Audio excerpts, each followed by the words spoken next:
কি বাচ্চারা, কেমন আছো তোমরা? তোমাদের জন্য আজ নিয়ে এসেছি আর একটি নতুন ছড়া। আমার এই নিত্য নতুন ছড়া যদি তোমাদের ভালো লাগে তাহলে অবশ্যই চ্যানেলটি সাবস্ক্রাইব করে রেখো আর একটা লাইক বা কমেন্ট করে আমায় জানিও আমার ছড়াগুলি তোমাদের ভালো লাগছে কি না। কেমন?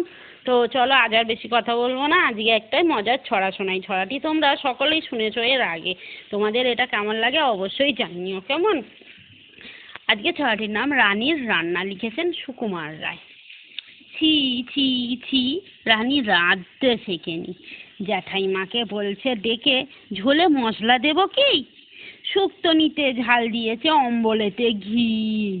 ছি ছি ছি, রানী রাঁধতে শেখেনি, পরমান্ন রেঁধে বলে ফ্যান ফেলবো কি, ভোজবাড়িতে খোঁজ পড়েছে এখন উপায় কি। ছি ছি ছি, রানী রাঁধতে শেখেনি। তা তোমরা এই ছড়াটি কে কে পড়েছো ছোটবেলায় সেটা আমায় জানাবে। কারা কারা জানো সেটা আমায় জানাবে। কেমন?